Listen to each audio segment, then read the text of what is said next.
K R ಮಾರ್ಕೆಟ್ನಲ್ಲಿ operation footpath ಒತ್ತುವರಿ ತೆರವು ಕಾರ್ಯಾಚರಣೆ ನಡೀತಾ ಇದೆ. ಜಿಬಿಎ ವಿರುದ್ಧವಾಗಿ ಈಗ ಧಿಕ್ಕಾರವನ್ನ ಕೂಗ್ತಿದ್ದಾರೆ ಬೀದಿ ಬದಿ ವ್ಯಾಪಾರಿಗಳು.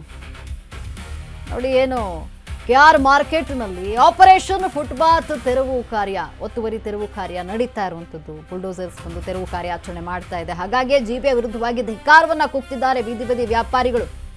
ನಮ್ಮ ಬಳಿ ಲೀಗಲ್ ಡಾಕ್ಯುಮೆಂಟ್ಸ್ ಇದೆ ಅಂತಿದ್ದಾರೆ ಜನರು, ಅಲ್ಲಿನ ಜನರು. ಸಚಿವ ಕೃಷ್ಣ ಬೈರೇಗೌಡ ವಿರುದ್ಧವಾಗಿ ರೊಚ್ಚಿಗೆದ್ದಿದ್ದಾರೆ ವ್ಯಾಪಾರಿಗಳು. ಯಾವುದೇ ಮಾಹಿತಿಯನ್ನ ಕೊಡದೆ ಏಕಾಏಕಿ ಶಾಪ್ ಡೆಮಾಲಿಷ್ ಮಾಡ್ತಾ ಇದ್ದಾರೆ. ಇವರು ಡೆಮಾಲಿಷ್ ಮಾಡಿಬಿಟ್ಟಿದ್ದಾರೆ. ಫುಟ್ಪಾತ್ ತೆರವು ಆಗ್ತಾ ಇದ್ದು ಕಂಗಾಲಾಗಿದ್ದಾರೆ ಬೀದಿ ಬದಿ ವ್ಯಾಪಾರಿಗಳು. ಏನ್ ಮಾಡೋದು ಬೀದಿ ಬದಿ ವ್ಯಾಪಾರಿಗಳು ಅಂದ್ರೆ, ಅಯ್ಯಯ್ಯೋ ನನ್ನ ಅಂಗಡಿ ಹೋಯ್ತಲ್ಲಪ್ಪ ಅಂತ ಕಣ್ಣೀರು ಹಾಕ್ತಿದ್ದಾರೆ ಇಲ್ಲಿ ಜನ. ಅಂದ್ರೆ ಬೀದಿ ಬದಿ ವ್ಯಾಪಾರಸ್ಥರು ಕೆಆರ್ ಮಾರ್ಕೆಟ್ನ ಫ್ಲೈಓವರ್ ಕೆಳಗಡೆ ವ್ಯಾಪಾರಕ್ಕೆ ಬ್ರೇಕ್ ಬಿದ್ದಿದೆ. ಈಗ ಡಿಕೆ ಶಿವಕುಮಾರ್ ಸರ್ಕಾರದ ವಿರುದ್ಧವಾಗಿ ಬೀದಿ ಬದಿ ವ್ಯಾಪಾರಿಗಳು ಹಿಡೀ ಶಾಪವನ್ನ ಹಾಕ್ತಿದ್ದಾರೆ. ನನಗೆ 6 ಜನ ಹೆಣ್ಮಕ್ಳು ಸ್ವಾಮಿ, ಒಬ್ಬನೇ ಒಬ್ಬ ಮಗ ಇರುವಂಥದ್ದು. ಮಗ ಇಲ್ಲಿ ಬಟ್ಟೆ ಅಂಗಡಿಯನ್ನ ಹಾಕಿದ್ದ, ಈಗ ಒಡೆದು ಹಾಕ್ತಾ ಇದ್ದಾರೆ. ಏನ್ ಮಾಡಬೇಕು ನಮ್ಮ ಜೀವನಕ್ಕೆ? ಅಂಗಡಿಯನ್ನ ನಂಬ್ಕೊಂಡು ಇಷ್ಟು ವರ್ಷಗಳಿಂದ ನಾವು ಜೀವನ ಮಾಡ್ತಾ ಇದ್ದೀವಿ, ಏನ್ ಮಾಡ್ಬೇಕು ಮುಂದೆ ಅಂತ ಏನು ಕಣ್ಣೀರು ಹಾಕ್ತಿದ್ದಾರೆ ಮಹಿಳೆ. ಅಂಗಡಿಯನ್ನ ನಂಬಿ ಇಷ್ಟು ದಿನ ಅಂದ್ರೆ ಇಷ್ಟು ವರ್ಷಗಳ ಕಾಲ ನಾವು ಜೀವನವನ್ನ ಮಾಡ್ತಾ ಇದ್ದೀವಿ, ಈಗ ಏಕಾಏಕಿ ಹಿಂಗ್ ಮಾಡ್ತಿದ್ದಾರೆ. ಇನ್ನು ಮುಂದೆ ನಾವು ಏನು ಮಾಡಬೇಕು, ಎಲ್ಲಿಗೆ ಹೋಗಬೇಕು ಅಂತ ಅಳಲು ತೋಡ್ಕೊಳ್ತಾ ಇರುವಂಥದ್ದು. ಅವರು ಅಶ್ವವೇಗ ನ್ಯೂಸ್ ಮುಂದೆ ಬೀದಿ ಬದಿ ವ್ಯಾಪಾರಿಗಳು ಅಳಲು ತೋಡ್ಕೊಂಡಿದ್ದಾರೆ. ಜಿಬಿಎ ವಿರುದ್ಧವಾಗಿ ಧಿಕ್ಕಾರವನ್ನ ಕೂಗ್ತಿದ್ದಾರೆ ಬೀದಿ ಬದಿ ವ್ಯಾಪಾರಿಗಳು. ಯಾವುದೇ ಮಾಹಿತಿ ಕೊಟ್ಟಿಲ್ಲ, ಏಕಾಏಕಿ ಬಂದು ಇಲ್ಲಿ ಡೆಮಾಲಿಷ್ ಮಾಡಿದ್ದಾರೆ ಅಂತ ಆಕ್ರೋಶ ಹೊರ ಹಾಕಿದ್ದಾರೆ. 180 ಜನ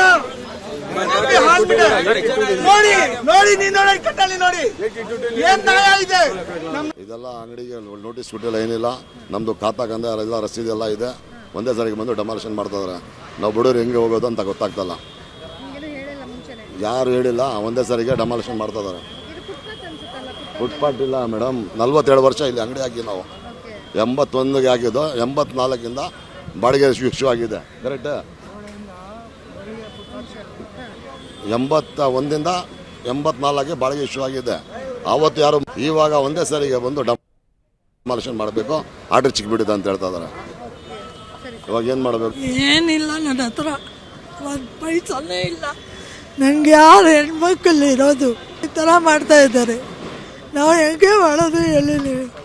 ನಾವು ಹೆಂಗೆ ಮಾಡೋದು? ಇಲ್ಲಿ ಬಾಡಿಗೆ ಕಟ್ಟಬೇಕು, ಅಲ್ಲಿ ಬಾಡಿಗೆ ಕಟ್ಟಬೇಕು. ನಾವು ಯಜಮಾನ್ರು ಇಲ್ಲಿ ಫುಟ್ಪಾತ್ನಲ್ಲಿ ಮಾಡ್ತಾಯಿದ್ರು, ಆಮೇಲೆ ಅಂಗಡಿ ಮಾಡಿದ್ದು. ಇವಾಗ ಹೇಳಿಲ್ಲ, ಏನಿಲ್ಲ, ಈ ಥರ ಮಾಡಿದ್ದಾರೆ. ನಮಗೆ ಏನಲ್ಲ, ಬಾಡಿಗೆ ಮನೆಯೇ, ಬಾಡಿಗೆ ಅಂಗಡಿನೇ. 6 ಜನ ಹೆಣ್ಮಕ್ಳು, ನನಗೆ ಒಬ್ಬರೇ ಗಂಡು. ನಮ್ಮ ಯಜಮಾನ್ ಸತ್ತಿ 1 ವರ್ಷ ಆಯಿತು. ಇಲ್ಲಿ ನಮ್ಮ ಹುಡುಗ ಬಂದು ಹೋಗ್ತಾನೆ.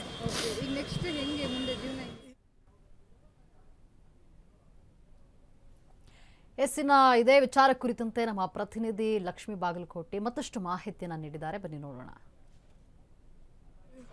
ನಾವು ಹೇಗೆ ಮಾಡೋದು? ಇಲ್ಲಿ ಇಲ್ಲಿ ಫುಟ್ಪಾತ್, ಆಮೇಲೆ ಅಂಗಡಿ ಮಾಡಿ ಇಲ್ಲಿ ಜೆಸಿಬಿ ಸದ್ದಾಗ್ತಾ ಇದೆ. ಒಂದು ಕಡೆ ಕಣ್ಣೀರು ಸಹ ಬರ್ತಾ ಇರುವಂತದ್ದು. ಇದೀಗ ಜಿಬಿಎ ಅಧಿಕಾರಿಗಳು ಕೆಆರ್ ಮಾರ್ಕೆಟ್ಗೆ ಕಾಲಿಟ್ಟು ಸಂಪೂರ್ಣವಾಗಿ ತೆರವು ಕಾರ್ಯಾಚರಣೆಯನ್ನ ಮಾಡ್ತಾ ಇರುವಂತದ್ದು. ಎಸ್, ನಾನು ಕೆಆರ್ ಮಾರ್ಕೆಟ್ ಅಲ್ಲಿ ಇದ್ದೀನಿ.